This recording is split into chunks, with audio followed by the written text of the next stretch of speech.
En un pueblo tranquilo, donde los secretos se entrelazan y las sombras del pasado se alargan hasta el presente, un crimen oscuro aguardaba pacientemente su resolución.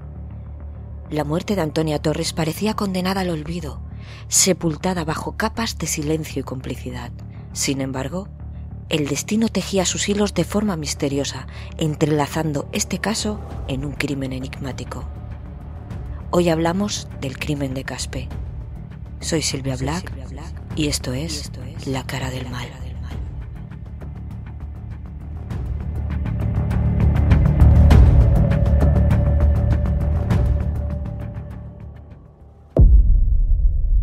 Este caso conmocionó a España décadas atrás.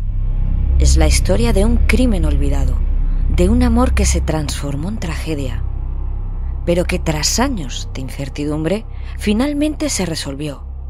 Este será un viaje lleno de giros y misterios. En esta historia, una vidente con un programa de radio jugó un papel crucial, usando sus visiones para arrojar luz sobre el oscuro destino de Antonia Torres. Junto a ella, un detective privado, impulsado por motivos desconocidos, se dedicó a buscar pistas, desentrañando los secretos que rodeaban el caso. Fue una investigación exhaustiva y reveladora. Escuchamos sobre asesinatos casi a diario, no siempre cometidos por asesinos en serie. A veces, los crímenes más horrendos son llevados a cabo por personas comunes que, debido a ciertas circunstancias, pierden el control de manera repentina. Puede ser una preocupación insidiosa, los celos, la bancarrota, un amargo divorcio o la presión familiar que desencadene una ruptura. Estos son los perfiles más perturbadores. Individuos que llevan una vida aparentemente normal hasta que, de un momento a otro, se convierten en asesinos.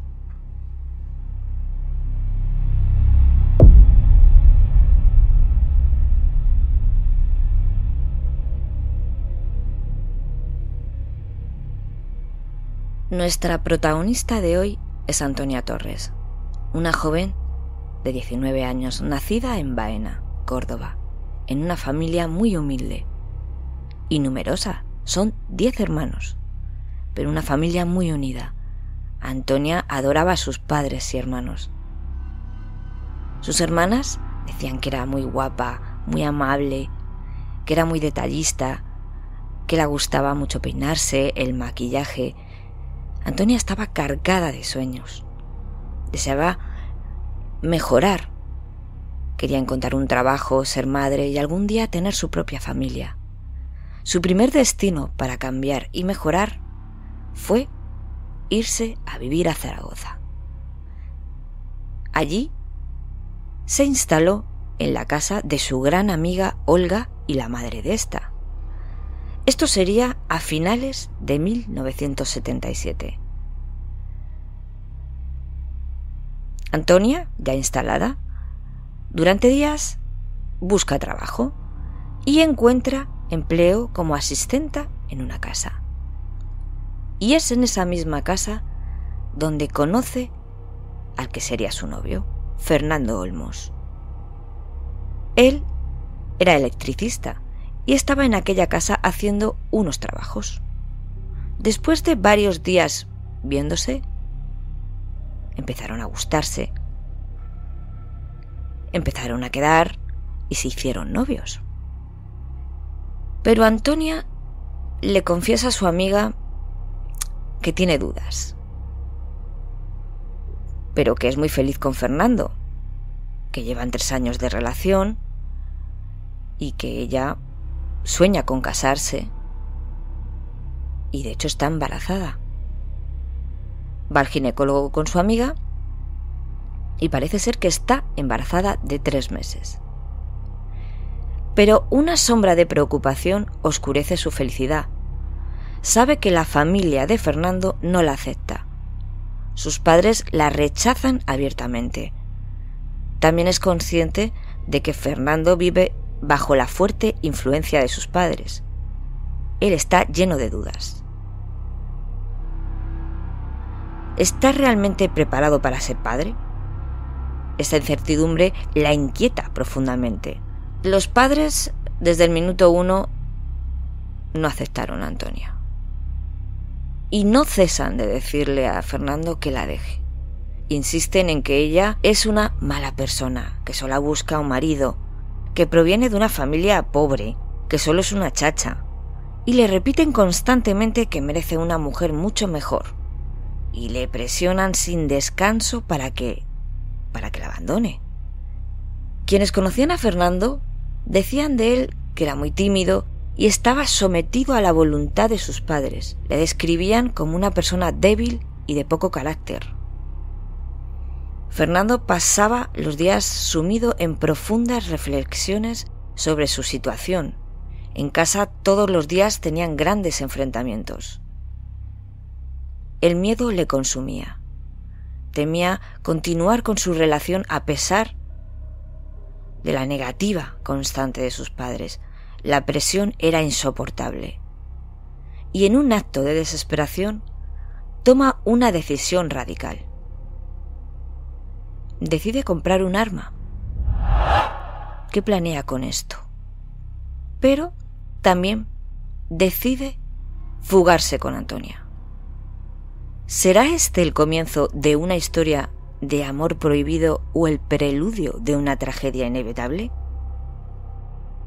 Eso sí, antes de salir por la puerta, Fernando sabe que sus padres tienen unos ahorros. Se dirige a la habitación, abre el cajón y dentro de un sobre hay 180.000 pesetas. Mucho dinero para aquella época. Así que ya decidido, un 27 de enero de 1978, recoge a Antonia y se marchan en su coche, en un 600 blanco. Deciden recorrer pueblos de España. Pasan por varios sitios, Valencia, Huesca, Pamplona, Logroño, visitando amigos, incluso a un hermano de Antonia. Pasan unos días con ellos y el hermano ve a su hermana muy feliz y ella le comunica que está embarazada, pero que aún no diga nada a la familia. Su hermano ve a su hermana súper feliz y se alegra por ella.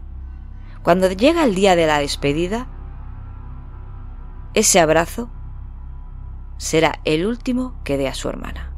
Jamás volverá a ver a Antonia.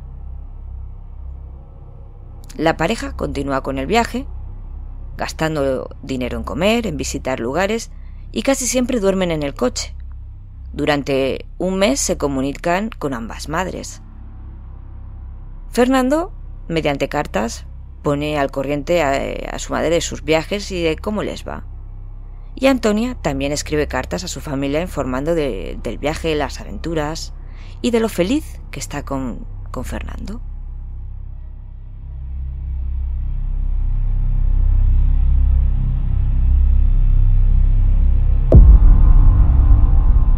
Nos situamos en un 8 de marzo de 1978. Fernando regresa a casa de sus padres, sin Antonia. Les comunica que ella le ha abandonado. Su madre Rosario decide escribir una carta a la madre de Antonia, y estas fueron sus palabras. Su hija Antonia ha abandonado a mi hijo, le ha robado el dinero, pero que no la extraña, que es muy mala persona y no es de fiar, que hace mucho tiempo la tenían que haber internado, puesto que está mal de la cabeza, y que es mujer de muchos hombres. Imaginar esa pobre mujer al leer esas palabras. La familia de Antonia se queda asombrada, disgustada. Lo primero porque les parece muy raro que Antonia no se haya puesto en contacto con ellos para informarles de esta situación. A partir de esa carta, no vuelven a saber nada de Antonia.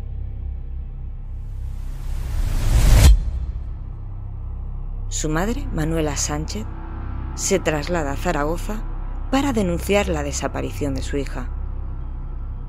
En la comisaría explica a los policías que su hija se marchó de viaje con su novio Fernando Olmos, que estuvieron viajando por diferentes sitios de España y que su hija estaba muy feliz con él. Pero que de repente la madre de su novio la escribió una carta con las palabras que os he mencionado antes. La policía la toma declaración y ella les proporciona una foto reciente de Antonia. Investigan, van a los sitios donde estuvo la pareja, incluso la noticia sale en la televisión, pero el caso se va enfriando.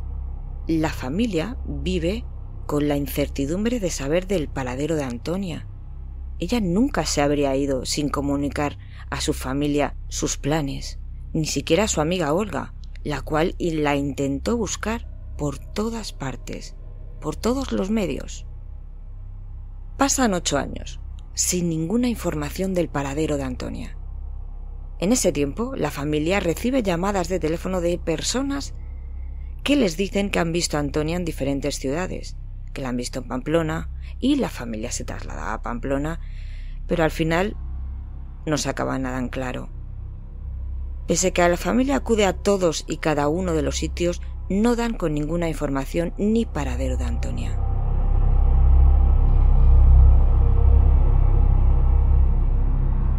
En el verano de 1986, la madre de Antonia está escuchando la radio en ese momento. Está en antena un programa de una vidente, llamado El teléfono del más allá. La conductora del programa es una conocida clarividente llamada Manuela Brió.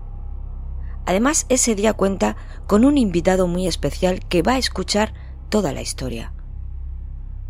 Así que esta madre decide llamar como última esperanza de saber de su hija desaparecida. Y cuando entra en antena, le pide a la vidente que por favor localice a su hija Antonia, que lleva desaparecida 10 años. Pero aquí la vidente Manuela le corrige y dice que no son 10 años sino 9, y que tristemente tiene que comunicarla que Antonia está muerta. Dice que fue asesinada por un hombre, que ve una sombra detrás de ella. Así que la vidente ayuda a esta mujer y le sugiere hablar fuera de antena. Le ponen en contacto con Jorge Colomar, un reputado detective privado, que ha estado escuchando la historia, pero la madre de Antonio le dice que no tiene dinero para contratarle. Sin embargo, Jorge Colomar, este hombre, decide investigar el caso gratis para esta familia. Esto conduce a la reapertura del caso y al esclarecimiento de la desaparición de Antonia. El detective se pone manos a la obra y sus pesquisas primero le llevarán a querer tener una entrevista con el que fue su novio, Fernando Olmos.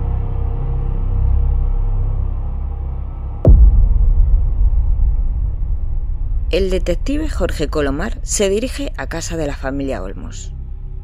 Cuando llega a casa de esta gente, le abre la puerta a Rosario.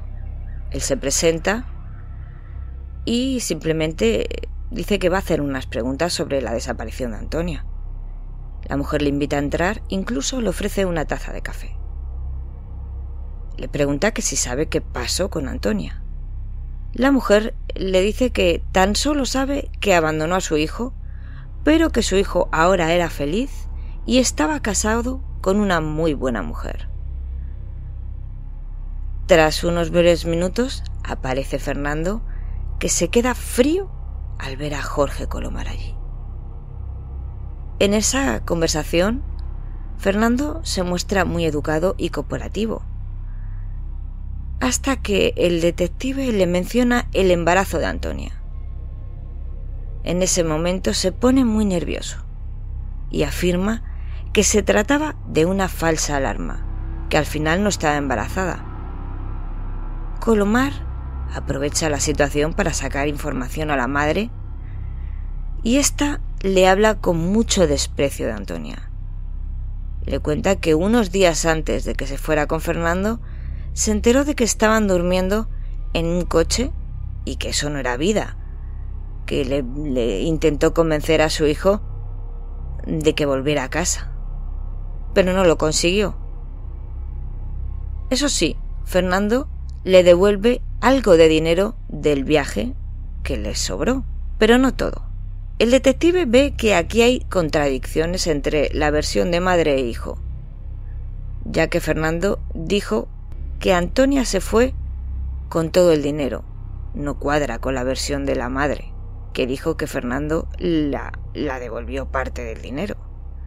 El detective investiga si el hijo de Antonia podía haber nacido en algún hospital, pero todos los intentos son infructuosos.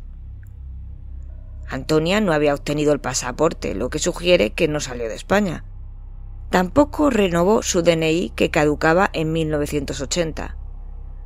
Tampoco había datos de que hubiese vuelto a trabajar, y encuentra un informe donde Antonia, 5 días antes de desaparecer, denunció a Fernando.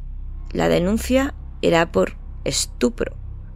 Esta era una denuncia que se hacía aquel que, mediante engaños, mantenía relaciones sexuales con una menor. Los amigos más íntimos y familia de Antonia, incluida su amiga Olga, cuentan lo mucho que ella quería a Fernando. Incluso cuentan que Fernando acompañó a Antonia al ginecólogo antes de su viaje y los resultados de las pruebas daban que estaba embarazada de 3 meses. Aquí, obviamente, Fernando mentía.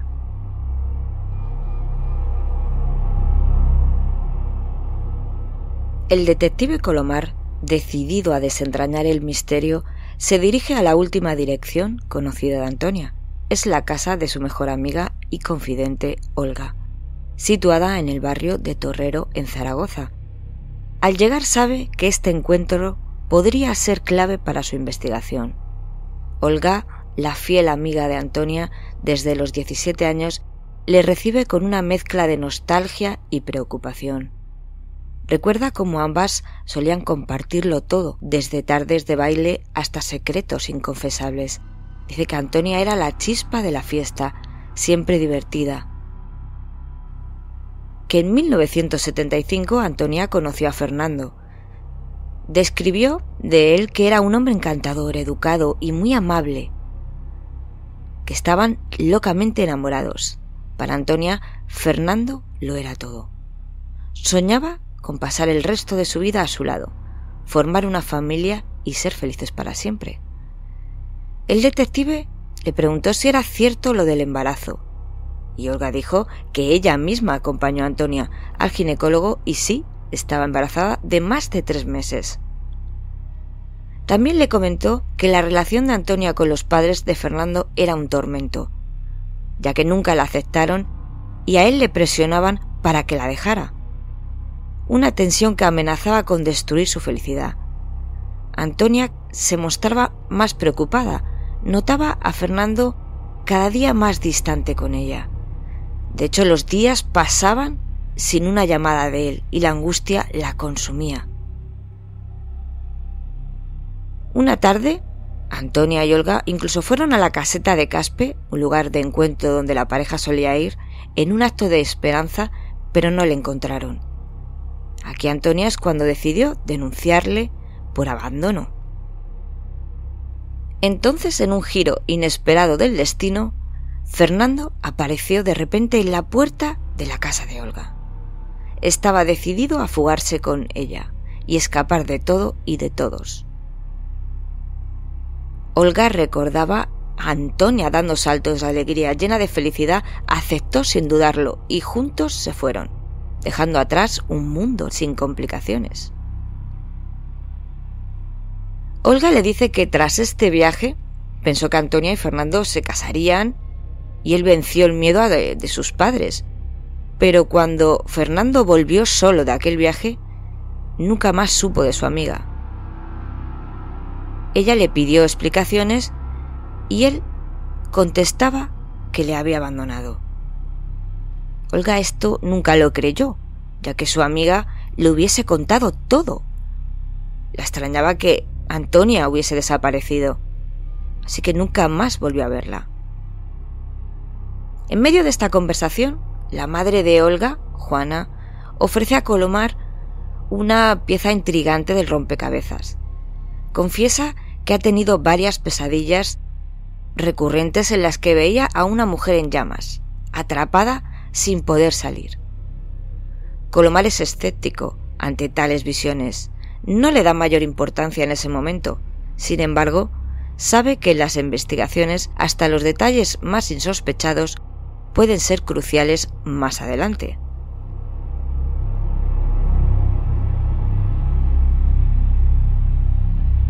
Yo sentí el sufrimiento, el dolor. Más sentí después mucho calor. Yo sentí que me quemaba, pero no sabía por qué. Aparte en las cartas también me salía que estaba embarazada. Mi madre tenía muchas premoniciones, muchas visiones que decía ella. Un día se levanta muy angustiada diciéndonos que había tenido una pesadilla, que había soñado con Antonia, que había visto un lirio gritar pidiendo ayuda, que había visto fuego y que ella muy angustiada no podía ayudar a mi amiga, no los podía rescatar del fuego. En ese momento a mí este sueño no me dice nada. Es mucho más adelante, a medida que avanzan mis investigaciones, que lo recuerdo y que desde luego tiene un significado muy especial.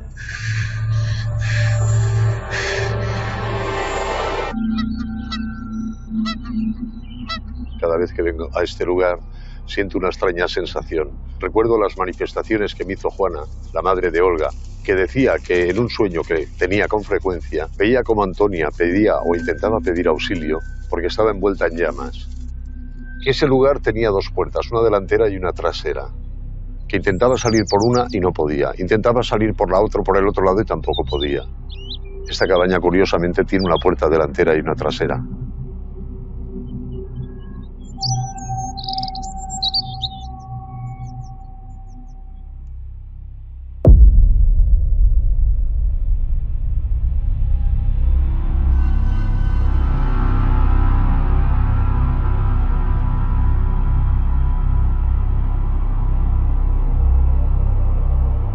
En octubre de 1986, Manuela Sánchez se presenta en la comisaría de Zaragoza con una expresión de determinación y un sobre en la mano.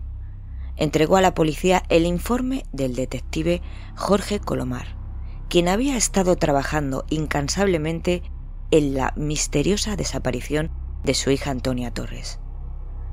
La policía inició una investigación preliminar y pronto se dieron cuenta de que la desaparición de Antonia era más compleja de lo que parecía a simple vista. En los archivos encontraron una denuncia previa de Antonia contra Fernando por abandono. Lo más intrigante era que Antonia había retirado esta denuncia a 5 días después de presentarla. Además, encontraron la primera denuncia de Manuela desesperada por la desaparición de su hija. La madre de Antonia Torres no tuvo más noticias de ella hasta que se decidió a preguntar a una vidente que participaba en un programa radiofónico. Me salía a las 7 de la mañana por todas las calles de Zaragoza a ver si la veía. Y no había medio de poderla encontrar. Y para encontrarla, la anuncié en la revista del Pronto. A raíz de los anuncios en la revista, pues empezamos a obtener llamadas anónimas, siempre llamadas que no nos decían quién era. Está viviendo en Castellón. Nos daban direcciones incluso. Nosotros íbamos para allá. Todas esas pistas eran falsas. Nosotros fuimos hasta Andorra. Yo recuerdo a mis hermanos bajando de pub, en discotecas, con su foto de mi hermana, que si la habían visto. Y bueno, resultado negativo y vuelta para casa. Ella estaba feliz con su embarazo y de repente un día no ha vuelto a dar señales de vida. Llegué a pensar muchísimas cosas. Trata de blancas. Igual que la tendrían retenida en algún sitio, obligándola a prostituirse. Mil cosas me pasaron por la cabeza. Yo no entendía. A mí no me entraba en la cabeza que habiendo tenido la relación que habíamos tenido nosotros, tan de amigos, tan de cómplices, con toda la buena relación que teníamos nosotros, algo me decía que no estaba bien.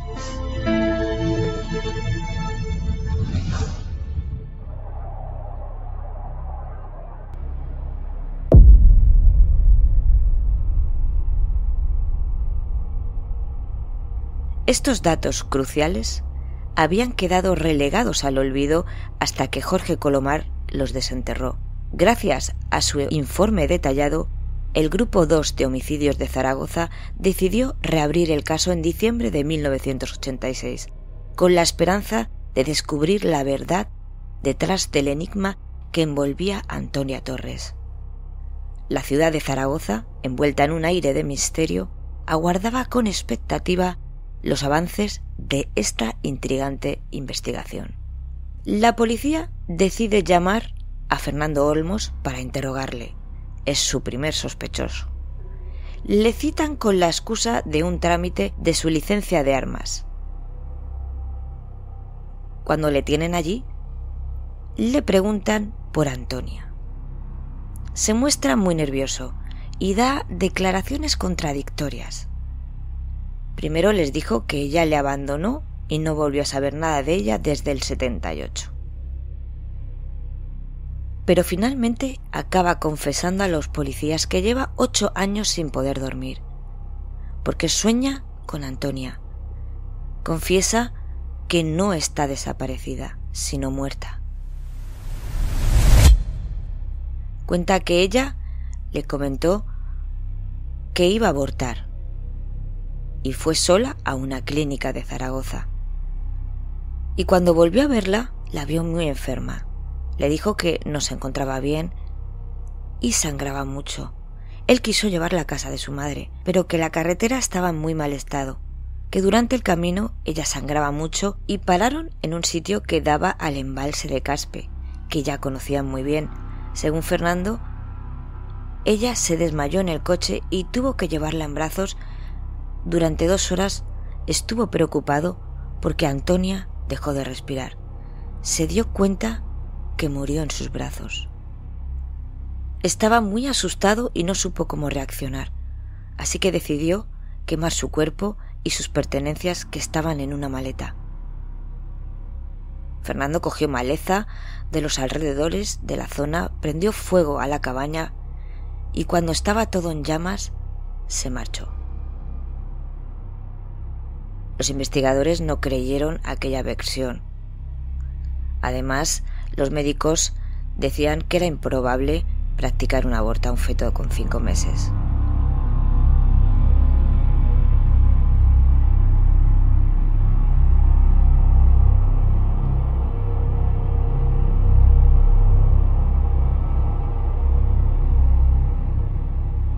Los investigadores necesitan localizar el coche de Fernando donde se supone que Antonia se había desangrado.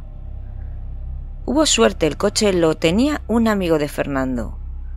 Dice que lo conservó por el misterio del caso. Esta persona cambió las tapicerías de los asientos excepto la del copiloto. La policía tomó muestra y los resultados fueron que nadie se desangró en aquel asiento. Acuden a Caspe, a la caseta, donde dice Fernando que murió allí y allí dejó el cuerpo de Antonia. Estamos en el año 86, han pasado muchos años desde su última visita. Cuando llegan, observan que Fernando comienza a vomitar. La inspección de la cabaña no lleva a ninguna parte, porque ha sido reconstruida por el propietario actual, ya que sabía que se quemó en el 78. Pero este hombre les dice que tiró los escombros cerca de la caseta y les indica dónde los dejó. Así que los investigadores encuentran entre los restos un chal violeta, un neceser de cosméticos que eran pertenecientes a Antonia, descubren también huesos humanos, un fémur, costillas, vértebras con deformidades congénitas, que eso podía explicar los dolores de espalda que sufría tanto Antonia, Pero el descubrimiento más importante es un trozo de hueso occipital, con un agujero circular que coincide con un disparo. Los informes balísticos confirman que se trata de un arma del calibre 22. Esto hace que se desacredite totalmente el testimonio de Fernando. Además, se descubre que Fernando compró un arma del calibre 22 en febrero del 78. Y días más tarde, después de la desaparición de Antonia, lo vendió. Los agentes logran localizar al propietario del arma y se comprueba que fue la utilizada en la muerte de Antonia, un rifle calibre 22. Las muestras dan como resultado que el disparo se hizo desde muy cerca. Fernando asesinó a Antonia y a su bebé. El 17 de diciembre de 1986 llaman a declarar a Fernando una segunda vez.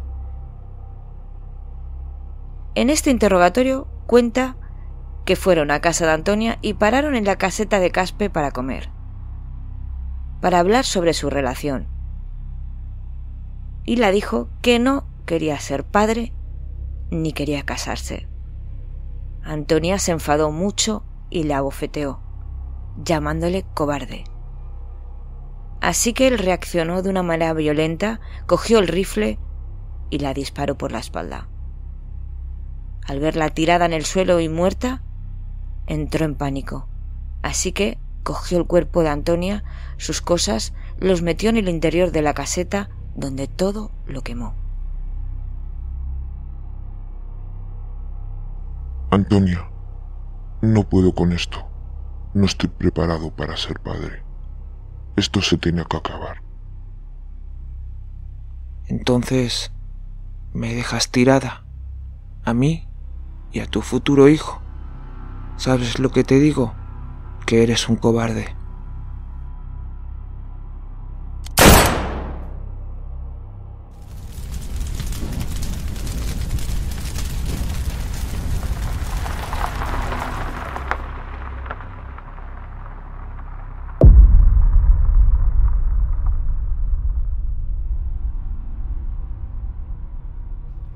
El juicio se celebró en abril de 1989 en Zaragoza. El proceso judicial fue muy mediático y atrajo la atención nacional.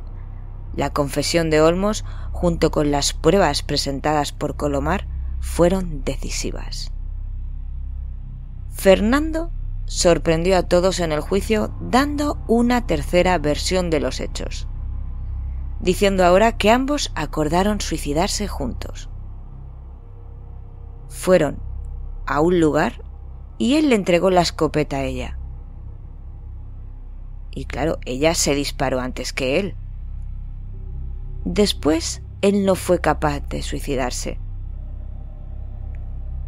Tras el alegato final de su abogado, a Fernando se le atribuye un trastorno psiquiátrico como circunstancia atenuante avalado por informes psiquiátricos. Estos informes de Fernando mostraban que tenía una marcada disociación en sus emociones y procesos intelectuales. Esto le convertía en una persona distante, reservada y que también presentaba síntomas depresivos de tristeza, falta de vitalidad y ansiedad paranoide. Ante el tribunal se mostró frío y sin ningún arrepentimiento. Le condenaron a 20 años de prisión y una multa de 4 millones por el asesinato de Antonia Torres. La sentencia trajo un sentido de justicia para la familia de Antonia, aunque el dolor por su pérdida nunca se rindió. El acusado, Fernando Olmos, ya cumplió su condena y vive actualmente en Zaragoza. Pero tanto la investigación como la familia de la víctima sospechan que alguien ayudó a este asesino a cometer el crimen y a deshacerse de las pruebas. Los hermanos de Antonia y su madre creen que los padres del acusado le ayudaron, porque odiaban a Antonia desde siempre. Mientras Fernando estaba en la cárcel, mantuvo contacto con una periodista, a la cual le confesó que protegía a alguien, que tomó una decisión equivocada y él pagó el precio por aquello, pero que no la guardaba rencor ya que le dio la vida. Este comentario está muy claro.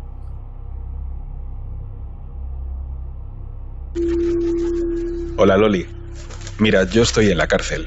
Aquí, pues eso, se sufre, pero tengo fuera a una persona que está sufriendo mucho más. ¿Y sabes por qué? Porque esa persona tomó una decisión equivocada y yo estoy pagando su error. No por ello le guardo rencor. Le admiro porque tiene entereza y además me dio la vida. Y los he querido desde que nací y los continuaré queriendo aunque mueran. De alguna manera, de forma directa o indirecta, está relacionando a sus padres con la muerte de Antonia. Bien porque él se vio abocado a ese trágico destino, o bien porque los está implicando de lleno en lo que es la trama. No tengo pruebas, posiblemente nunca las tendré, que puedan demostrar que Fernando no fue, o si fue, no fue solo. Tengo muy claro que no pondría la mano al fuego por decir que Fernando fue el único autor material de ese crimen. Conociendo a Fernando, conociendo a sus padres, conociendo el entorno en el que él vivía, me cuesta muchísimo pensar que si Fernando lo hizo solo, no compartiera con sus padres semejante drama interno y sus padres pasaran a ser cuando menos encubridores.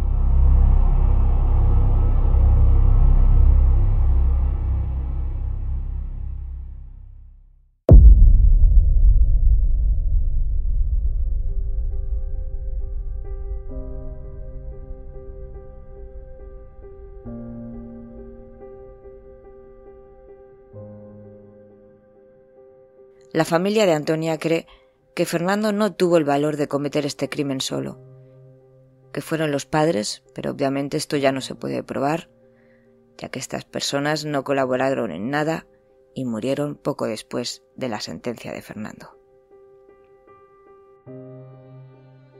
La familia de Antonia continuó su vida llevando siempre en su corazón el recuerdo de la joven. El detective Colomar se convirtió en un símbolo de justicia por su gran trabajo en este caso y fue admirado y respetado ampliamente. La historia de Antonia Torres es un recordatorio de que la verdad, por dolorosa que sea, debe ser descubierta. La dedicación de su familia y la pericia del detective nos enseñan que, aunque la justicia puede tardar, eventualmente puede prevalecer.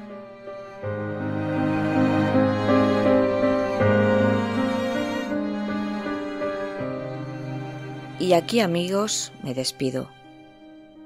Como siempre, gracias por estar ahí. Si os gustó el episodio, no olvidéis darle al me gusta. Y si os encanta La cara del mal, también tenéis la opción de apoyarme. Os invito a que investiguéis lacaradelmal.com. Allí tenéis fotos de los casos, los episodios completos y muchas cosas más. Gracias por acompañarme en esta aventura y nos vemos en el próximo episodio de La cara del mal.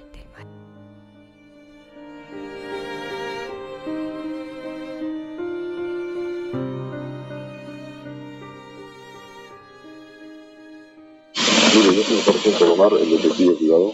Este es el señor que estuvo aquí cuando vino. Venía nada más a saludarles y a decirles que lamento mucho todo esto. Pues sí, se puede lamentar, pero yo lo que más lamento los embustes que dice la prensa. Que está preñada de 5 meses. Que es mentira. Que está preñada de 7 meses. Que es mentira. De embarazada nada. Pero si hacía pocos días que había estado con el periodo. Hacía muy poco tiempo. Y yo no sabía nada de nada. Mire usted cuando... No sabía nada. Nunca. Mire usted lo que va a decir. Ni los amigos que tenía. Esa puerta que vino el día 7 de marzo, se fue el día 28 de enero. Y vino el día 7 de marzo a las 12:15 de la mañana. Y no me olvidaré. El último día que estuvo aquí ella se llevó la ropa que había aquí, una maleta con ropa. ¿Entiendes? Se la llevó. Ya no he sabido más. Y yo rato que estuve con Fernando, mi impresión, y se lo juro, Yo a Fernando no le veo capaz de hacer esto. Que yo nunca había creído que no, y lo dice que lo ha hecho él y no me lo creo. Entonces él está encubriendo a alguien. Él está Si pasando lo ha dicho él, pues a lo mejor será verdad.